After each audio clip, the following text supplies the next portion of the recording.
In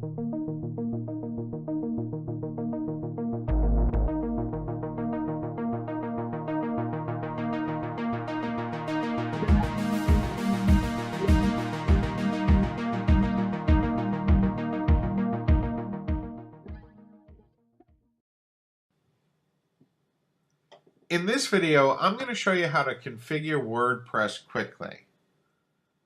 You're going to want to go ahead and log into your WordPress dashboard if you're not logged in already. And over on the left-hand side of your screen, you're going to see a link that says Settings. And if you hover over that, if you just put the mouse right over Settings, you'll see that another drop-down window is going to appear. And it's going to say General, Writing, Reading, Discussion, Media, and Permalinks. And these are the settings that we're going to go ahead and adjust right now. So the first one that you want to click on, let's just start at the top. Go ahead, click on the General link. And these are going to be your WordPress site's general settings. So the first thing that you see here is the site title. That's going to be the name of your site. You would have gone ahead and put that in when you created your WordPress site. The tagline, that's going to be what your site is about. Just in a few words, explain exactly what your site is about. You're not going to have to worry about the next settings, the WordPress address or the site address URL. Just go ahead and leave that as is. You're going to want to have your email address, your best email address. And then the next thing that you want to do is you want to go ahead and choose a city that you're in for your time zone. So just choose a city near where you are, or if you know what you are, UTC time, you can go ahead and adjust that UTC +5 or wherever. But I find the easiest thing to do is just choose a city that's near you in the same time zone. So I'm over here near Boston, Massachusetts, and the closest city to me on this list is going to be New York City. We can choose our date format, how we want our date to display, as well as how we want the time to display. I usually just like to keep those exactly as they are. Same with the week starts on. I just leave that exactly as it is. And once you've made your changes, if you have any changes to make right here, you're going to just go ahead and click on Save Changes. And when you do that, you'll see up at the top here, right under General Settings, you'll see that it's told you that the settings have been saved. Usually anytime that you make a change inside of WordPress and you change settings, it will tell you when you made those changes that the settings have been saved. Now the next thing that we want to do is we're going to go to Writing. In the Writing settings, I never worry about any of this. I generally don't post by email. But if you wanted to, you can go ahead and make new posts via email. I find it's much easier to just log into the WordPress dashboard. So for under Writing, I usually don't do anything with that. Under Reading, though, this is something that you might want to come back to in just a little bit after we've created some pages and some posts on our site. But what WordPress allows you to do is it allows you to either have your front page display your latest post, or we can go ahead and have a static page. So a specific page be our front page. And you can choose from either pages or posts on your site, and you can choose what page you want to appear. I'm going to leave it as our latest post.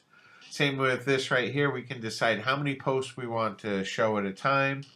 Once again, this is settings you really don't have to touch, so I usually just leave them as they are.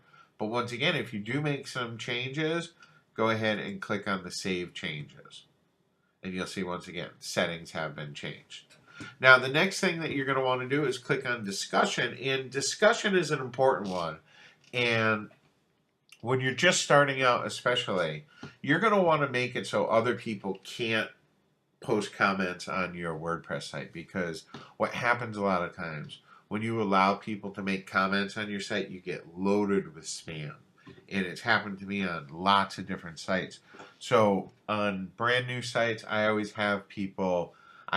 do not allow people to post comments on new articles. And depending on your WordPress installation, it may come checked, and that would allow people to post comments, or unchecked. And like I said, I like to keep that unchecked. It'll prevent people from leaving spam.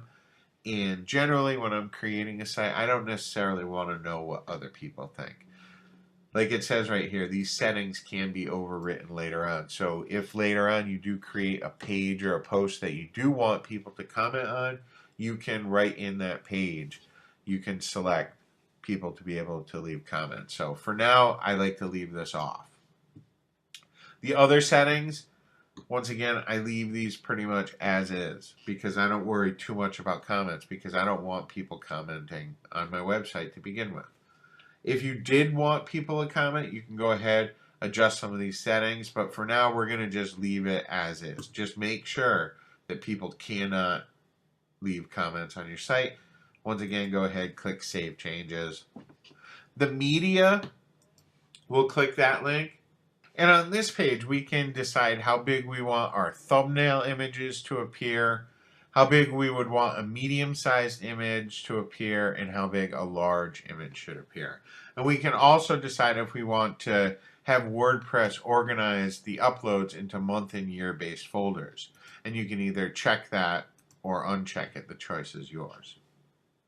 I like leaving that check so that if I move a site later on, or if I'm looking for a file later on, if it's in a month and year based folders, it's very easy to find.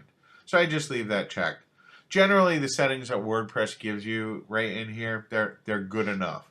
If you're a photographer and you want to display larger images, or you're using a theme that can accept much larger images, you could go ahead and adjust that. But generally, these settings are fine.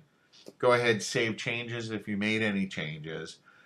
And now the final one that we're going to worry about here is permalinks. And this one is the most important because out of the box, the permalink structure, meaning how your WordPress site is going to display the content as a URL. If you leave it stock, it's not very search engine friendly. But if we go down here to post name, okay, what it does is the way that it's going to name your files and the way that it's going to display them is by the post name. And that's very good for search engine optimization. Go ahead, make sure that you select post name for the settings here. That's very important. We don't need to worry about the category base or tag base. We're going to do categories and tags later on. But just really important, go ahead, select post name, and then click Save Changes. And you can see that the permalink structure has been updated. And that really is important because when we create new posts, the post titles are going to end up in the URL. So that if our post titles have our keywords in them, that's going to work really good for the search engine optimization. So go ahead and make sure that you have post name, and those are going to wrap up the settings that we're going to worry about right now. These are some baseline settings that are going to be good for you to get started.